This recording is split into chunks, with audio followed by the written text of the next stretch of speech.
Não se tem uma definição incontestável do termo. Há quem diga que o termo tem origem no grego, sendo a junção de istos, que significa mastros ou barras com variação vertical, e grama, que é desenhar, gravar. Outra origem aceita é que o termo deriva de History Diagram, introduzido por Carl Pearson no final do século XIX.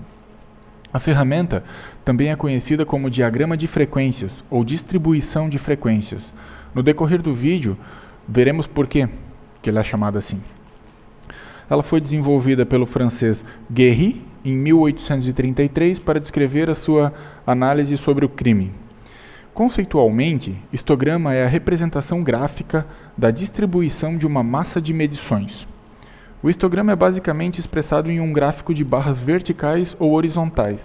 Geralmente, elas se encontram na vertical, mas existem histogramas horizontais, como o caso dos gráficos de população por faixa etária e gênero. Todo histograma é representado em um gráfico, mas nem todo gráfico é um histograma.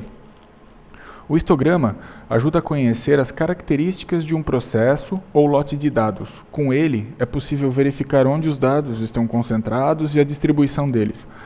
Nesse histograma, com barras em vermelho, podemos verificar facilmente a frequência de distribuição dos valores. Por isso ele é chamado também de diagrama de frequência ou distribuições de frequência. Nesse caso, a frequência maior está nas classes do meio, as intermediárias, e vai diminuindo conforme vai se deslocando para as extremidades.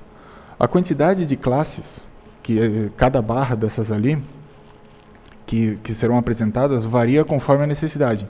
Não é aconselhável uma quantidade muito grande de classes quando se tem poucos dados, nem uma quantidade pequena de classes quando se tem gráficos muito pulverizados, muito dispersos. Essa mecânica toda a gente vai ver no próximo tópico. Esse aqui é um outro gráfico, esse tem muitas classes. Cada barrinha é uma classe que identifica que tem a sua frequência na vertical daí. Antes de falar da estrutura e como fazer um histograma, é importante entender que o histograma é uma ferramenta que pode ser utilizada para avaliar e resolver uma questão. Não se busca, ou melhor, não se inventa uma questão para usar o histograma. Perceberam a diferença? É importante também saber como será feita a pergunta, como será colocada a questão para que o retorno seja em frequência.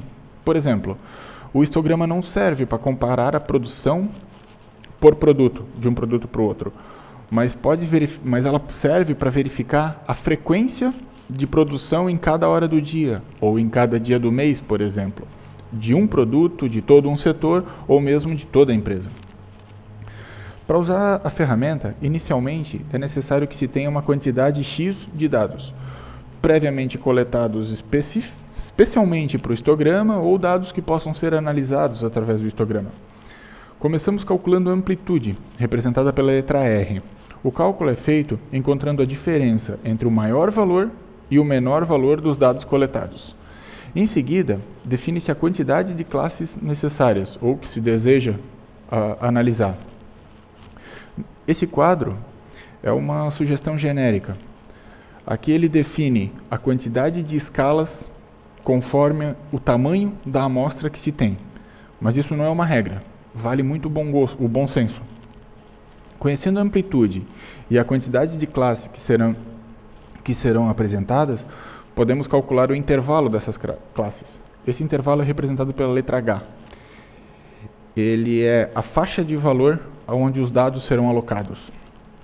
O cálculo é feito dividindo a amplitude pela quantidade de classe que teremos. Assim, é possível definirmos os limites da classe. O limite inferior é igual ao limite superior da classe, quando ela existir, ou é o primeiro limite, quando não existia a classe anterior, e o limite superior, ele é o limite da própria classe somado ao valor do intervalo. Vamos ver essa representação em um plano cartesiano. Na horizontal, temos a quantidade de classes, no caso aqui, 7. O intervalo de cada classe, o espaço entre cada risquinho desses ali, e Cada um desses risquinhos, ele é tanto o limite superior de uma classe, quanto o limite inferior da classe seguinte. Na vertical, temos a frequência, no eixo das ordenadas. Aí, subindo as barras, está pronto o histograma. Verificando essa mecânica com valores, seria mais ou menos assim. Uma determinada massa de dados, quando em estado bruto ainda, é difícil de ser analisado. Você consegue ver ali cada dado e o valor que ele tem. Se procurar, nesse caso tem 35 dados só, você até consegue ver qual é o maior, qual é o menor, ter uma ideia de onde eles estão posicionados. Mas não tem total certeza dessa posição. E se no lugar de 35 dados tivessem milhares de dados, por exemplo? Para isso que serve o histograma. Quando esses dados colocados no cálculo anterior, a gente chega num gráfico. Aqui os valores foram fictícios, inventados só para fazer o gráfico, mas se eles estivessem representando um problema real e a ideia seria diminuir uma determinada incidência, só olhando para o gráfico a gente já vê que tem 2 pontos aqui que pode ser feita uma ação de melhoria para tentar mitigar esses pontos, reduzir eles, porque eles são a discrepância dentro da análise. E depois volta-se a fazer reanalisa a mesma questão, outros pontos talvez apresentem essa discrepância e deverão ser trabalhados, e isso entra num ciclo de melhoria contínua. Vamos para um exemplo prático. Digamos que se deseja melhorar o tempo de atendimento aos clientes que apresentam um determinado problema. Fizemos as medições e a coleta de dados apresentou uma amostra com 200 atendimentos desse problema, com tempos variando de 1 a 52 minutos. Com isso, podemos calcular a amplitude, que é 52 menos 1, 51 minutos. Decidimos utilizar 6 escalas para essa representação.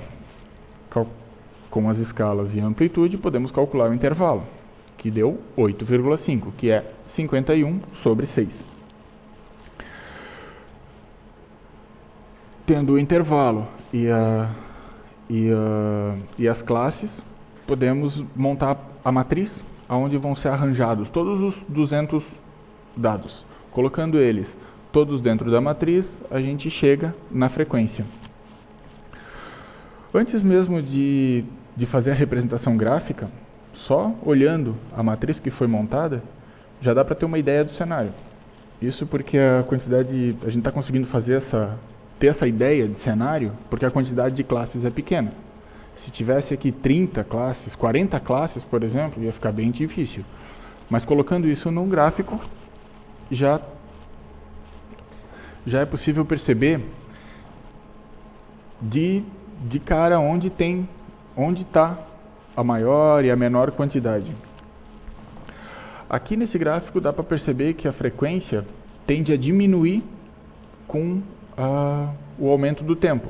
Ou seja, na primeira classe aqui, que é o menor tempo, se encontra a maioria dos atendimentos, entre 1 e 9 minutos e meio ali. Porém, dá para perceber também que tem uma classe que está com uma discrepância aqui no meio, entre 26,5 e 35 minutos. Aqui já dá para buscar uma ação para investigar, pelo menos, o porquê que essa classe ela não está dentro da evolução padrão dos demais